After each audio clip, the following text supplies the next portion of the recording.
मैं कहूँगा क्रेडिट से कि अपने अधिकारियों को किताब दे दो, एक किताब दे दो, मित्रों को तो दे दी है कि ये हमारा है चुनाव घोषणा पत्र, इसको लागू करने का काम आप करके दिखाइए हमें 6 महीना।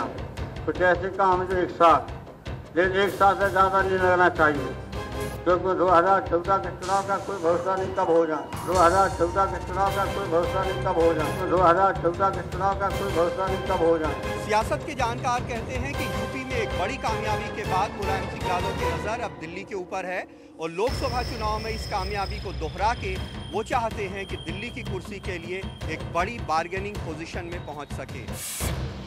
ऐसा गाना अभी नहीं गाना चाहिए। मैं चाहता हूँ मुलायम सिंह दिल्ली के प्रधानमंत्री बन जाएंगे। मैं जानता हूँ प्रधानमंत्री कैसे बना जाता है, मैं जानता हूँ प्रधानमंत्री कैसे बना जाता है, मैं जानता हूँ प्रधानमंत्री कैसे बना जाता है। ये थे मुलायम सिंह यादव। और इससे पहले बीजेपी जब कह रही थी कि सरकार 5 साल नहीं चल पाएगी तो लगा विपक्ष का बयान है।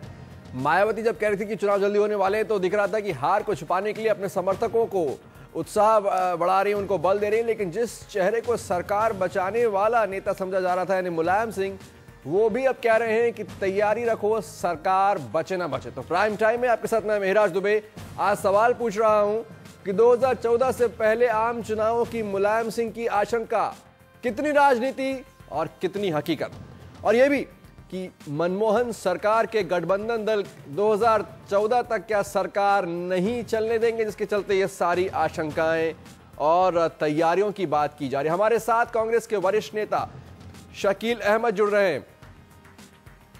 हमारे साथ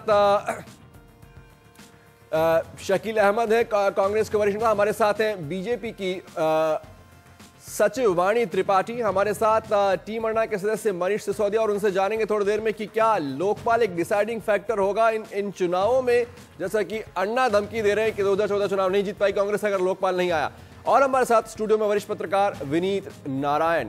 हम इससे पहले कि शकील अहमद के पास चलें, वाणी आपको क्या लगता है ये सभी बातें सुन के बीजेपी तो इस वक्त चुनाव नहीं चाहेगी, लेकिन क्या मुलायम सिंह चाह रहे हैं, उनको क्या ऐसा मालूम है जो बाकी सबको नहीं मालूम? कितना हास्यास्पद है ये, और इसे कहते हैं राजनीतिक रंगकर्म। जब जब हमने, अगर हम पिछले 1-2 साल का इतिहास उठाकर देखें, जब भी दिल्ली की राजधानी और दिल्ली की सरकार पर कभी भी काले बादल मंडराए हैं, तो चाहे वो बहन मायावती जी हों या वो आदरणीय मुलायम सिंह यादव जी हों, इन्होंने दौड़कर उनका साथ दिया है। तो उनका ये वक्तव्य एक तो बहुत ही हास्यास्पद भी लगता है और बहुत ही अविश्वसनीय लगता है, क्योंकि अगर ध्यान से देखा जाए, जब जब उनके ऊपर काले बादल मंडराए हैं तो कांग्रेस ने और सीबीआई ने उनको बचाया है। और जितने उनके केसेस हैं, जिस तरह के उन पर मुकदमे चल रहे हैं, बिना केंद्र की सरकार की सहायता के और बिना केंद्र की सरकार के वो बेचारे उसको निपटा भी नहीं पाएंगे। तो अच्छा है, ये रंगकर्म है, इसमें बातें तो होती हैं, भाषण भी दिए जाते हैं, वक्तव्य भी होते हैं, लेकिन मिड टर्म पोल की बात अगर मुलायम सिंह जी कर रहे हैं, हो सकता है वो भी अपने जनाधार को, जो बढ़ा हुआ उनका जनाधार है अभी उत्तर प्रदेश में, उसमें शायद और बढ़ोतरी करने की कोशिश कर रहे होंगे। जनाधार की वो चिंता कर रहे हैं, समर्थकों को प्रोत्साहन कर। विनीत नारायण, आपको लगता है कि इसमें क्या गलत है, इसमें क्या हास्यास्पद है, इसमें क्या रंग कर्म है, अगर एक नेता अपने समर्थकों से बोल रहा है कि तैयारी रखो? मुझे लगता है कि जो चुनाव का टेम्पो भी बना हुआ है, जो परिणाम आए हुए हैं और जिस तरह की कुछ घटनाएं हुई हिंसा की, और जिसको लेकर मीडिया बहुत आक्रामक रहा, तो एक मौका था लोहिया जी के जन्मदिवस पर जो जनसभा थी उसमें, कि अपने कार्यकर्ताओं को, अपने मंत्रियों को, अपने संगठन के पदाधिकारियों को मोटिवेट करने का कि तुम काम में लगे रहो, ढीले मत पड़ो और ऐसा अनुशासन का व्यवहार रखो, और जो मैनिफेस्टो के हमारे वायदे उनको पूरा करने के लिए सरकारी मशीनरी को सक्रिय करो। तो मैं समझता हूँ कि एक जो कमांड जो टीम लीडर की होती है, एक पार्टी लीडर की, उसको अपनी मजबूती से पकड़े रखने के लिए उन्हें शगुफा छोड़ा है ये, और इससे ज़्यादा इसका कोई अर्थ मैं नहीं देखता। मतलब चुनाव की कोई आहट इस बयान से मुझे दिखाई नहीं देती। मनीष सिसोदिया, क्या आपको लगता है कि ये दिन, जिस दिन बयान आ रहा है उसी दिन आपकी टीम जब सरकार को ललकार रही है कि कोई नतीजा नहीं निकला, टीम मीटिंग में, सर्वदलीय मीटिंग में, और जब अन्ना कह रहे हैं कि लोकपाल का खामियाजा भुगतना पड़ेगा, क्या वो भी एक बड़ा फैक्टर है? या फिर जिस तरह गठबंधन व्यवहार कर रहे हैं, गठबंधन के दल व्यवहार कर रहे हैं कांग्रेस के साथ, वो है जो सबको आशंका दे रहा है कि चुनाव जल्दी होने वाले हैं? देखिए, कोई भी भ्रष्टाचार को लेकर सीरियस नहीं है, सिर्फ राजनीति करना चाहते हैं।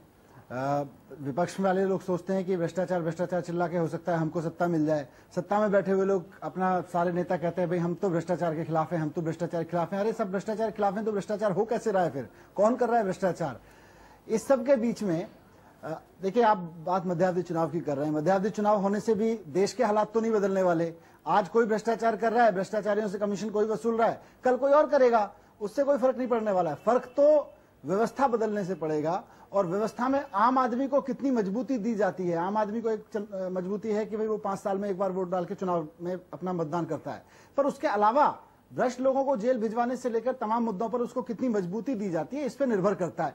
ये कोई देने को तैयार नहीं है, कांग्रेस देने को तैयार नहीं है। बीजेपी की अगर मंशा साफ होती तो राज्यों में जहां जहां उसकी सरकारें हैं वहां वो दे चुके होते, वहां वो लोग नहीं दे रहे हैं, तो किस पे यकीन किया जाए? ऐसे में हालत बहुत खराब है और रोज नया घोटाला आता है और वो पुराने वाले घोटाले को छोटा साबित करके चला जाता है। हमारे साथ आप जुड़ रहे हैं कांग्रेस के वरिष्ठ नेता शकील अहमद। शकील जी, आपका स्वागत है। यहाँ पर चर्चा हुई और वाणी त्रिपाठी बैठी हैं बीजेपी से, वरिष्ठ पत्रकार विनीत नारायण बैठे हैं मेरे साथ, और टीम इंडिया के मनीष सिसोदिया बैठे हैं। और अभी वाणी कह रही थी कि ये मुलायम सिंह यादव जो कह रहे हैं कि जल्दी ही चुनाव हो जाएंगे, तैयारी रखो, ये हास्यास्पद है। क्या आपको भी इस पर हंसी आ रही है, या आपको क्योंकि आप सरकार के गठबंधन में हैं, आपको वो आशंका महसूस हो रही है कि कभी भी कुछ भी हो सकता है जिस तरह से गठबंधन के दल आपसे व्यवहार कर रहे हैं?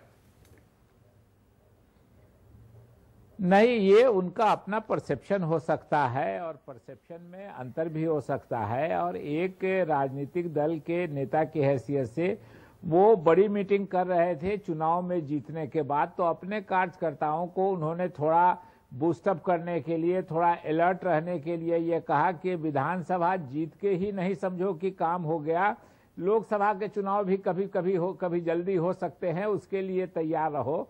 तो स्वाभाविक रूप से उन्होंने अपने लोगों को कहा है, लेकिन सच्चाई जो हम लोगों का परसेप्शन है वो ये है कि समय पर इस देश में चुनाव होंगे, 2014 में चुनाव होंगे। मध्यावधि चुनाव की कोई संभावना दूर दूर तक हम लोगों को नजर नहीं आती।